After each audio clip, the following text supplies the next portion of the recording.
Good evening. How you doing? I write for an online music blog. Now, before anyone asks, no, it's not a blog about pop music. Not a fan of boy bands. I'm sure at least one of you is out there thinking, which music is it that has bullet belts?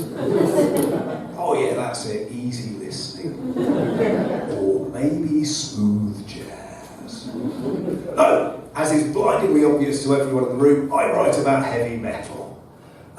Recently, I wrote an article about how certain beliefs from the extreme right have infected a few very small areas of heavy metal. In particular, I was bothered by what's known as National Socialist Black Metal, or NSBM, and yes, that's National Socialist as in Nazi Black Metal. So, I wrote this article about NSBM and a new wave of anti-fascist black metal bands that are calling out Nazi bands and making it much more difficult for them to record albums or play live.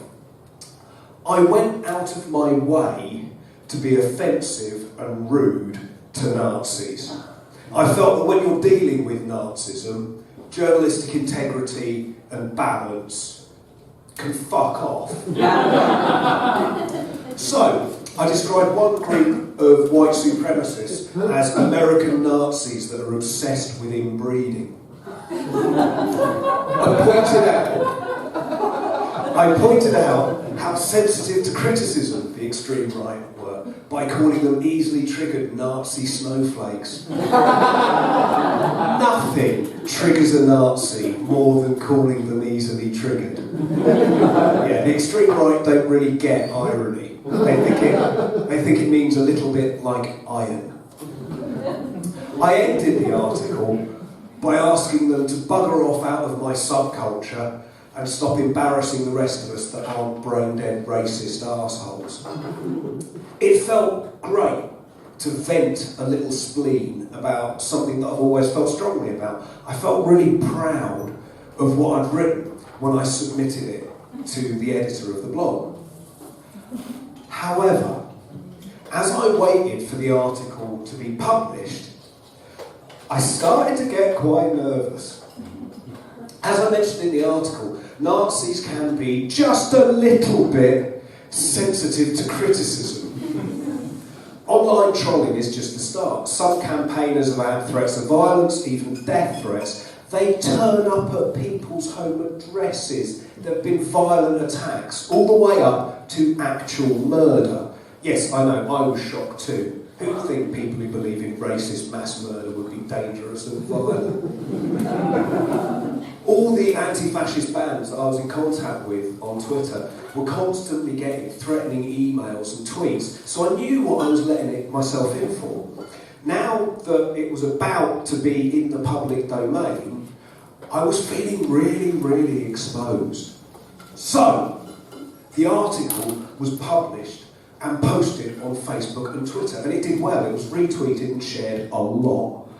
I took a deep breath and I waited for the hatred and death threats to start piling in. I was ready to report and block. I'd even done special thumb exercises to block them really quickly. A couple of days went past. Lots of shares and lovely comments from nice anti-fascists and left-wing people. I thought, well, it's going to take a little while for the Nazis to find it. Maybe they're getting help with some of the longer words.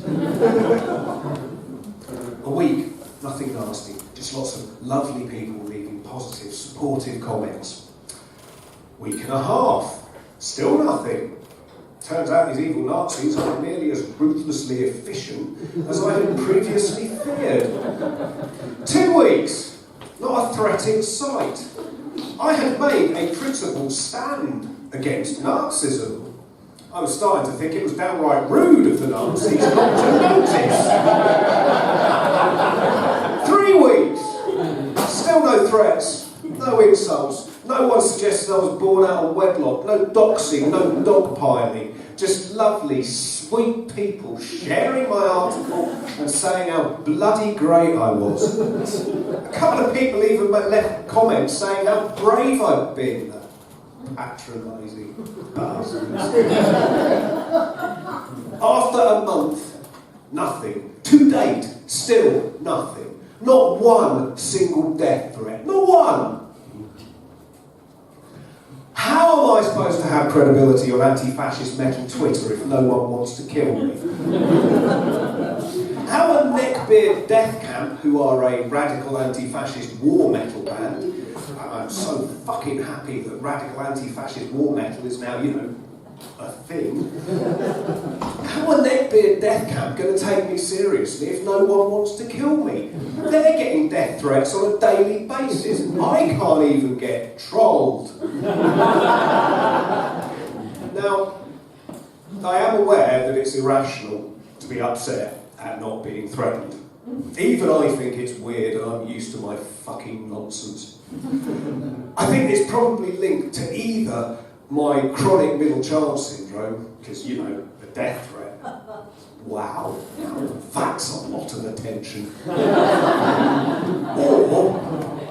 or to my clinical depression. Because if lots of people wanted me dead, it would make my own suicidal tendencies seem far less extreme. You see? Look, loads of people want me dead. It isn't just me. Wanting to kill me is on trend. Yeah, it's definitely down at one of those two things. Definitely. It's got nothing to do with the fact that I made a huge fuss about being really scared of being attacked. So then not being threatened made me look like a really massive melodramatic idiot. Yes, it's definitely the other two things, not the melodramatic idiot thing. I think my next article on this subject will just be the statement, fuck NSBM, followed by my name, full contact details, a step-by-step guide to bomb making, and a list of post offices with really lax security. Because if you haven't had a death threat or been subjected to a violent attack, have you even taken on the extreme right? Now, when I was writing the article that clearly didn't bother Nazis, I spent quite a lot of time doing research on the extreme right. Now, I've seen descriptions of looking at alt-right culture as in, like, going down the alt-right rabbit hole or going through the alt-right looking glass. I'd rather not use Alice in Wonderland analogies. So let's call it diving into the alt-right cesspit, or maybe surfing the alt-right sewer. Although it would more accurately be described as the time I spent reading tweets written by cunts. Yeah, the ideology is disgusting and the spelling and grammar will make you cry. One of the common things that appears on the alt-right sewer is the concept of white supremacy and white pride. Now, I've never really understood white pride. I felt proud of lots of things in my life. I've never felt proud of the lack of melanin. My parents are pasty and white. I'm pasty and white. How's that an achievement? I mean, if anything, it's my parents' achievement. And it's like, is that how it works? Because I also inherited my mother's proclivity for having migraine headaches. Should I now be starting, I'm in so much pain? Pride.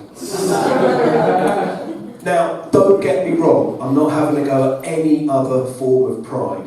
If you come from an attacked or maligned minority, then simply being yourself in a white, cis-male, straight-aligned society is an achievement, and you can be proud of it.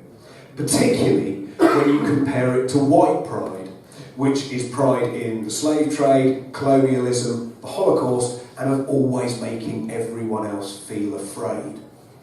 Openly expressing that kind of entitlement is the equivalent of having racist, genocidal, thieving, intolerant, psychotic twat tattooed on your forehead, which is apparently now a fashion in alt-right culture.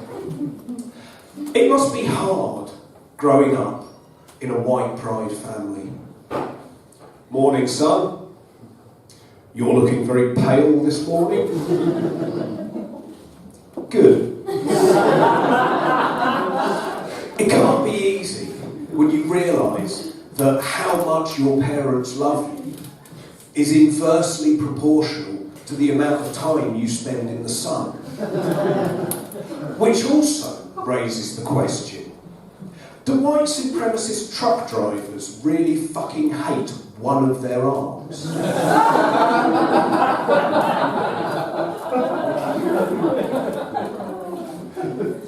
Now, neo-Nazis in the United States now have their own champion in the White House with Donald Trump, the orange white supremacist. It really does highlight the inherent stupidity of the extreme right, thinking that Trump, who was born a billionaire, was an anti-elite man of the common people. It really does make me wonder how so many people can be so stupid. But then I remember that a lot of extreme right-wing Americans don't believe in evolution. Do you think evolution has heard about this, has taken the hump, and has decided not to believe in right-wing Americans? No, you can go backwards. Because to a Homo habilis or an Australopithecus, Donald Trump must seem quite impressive.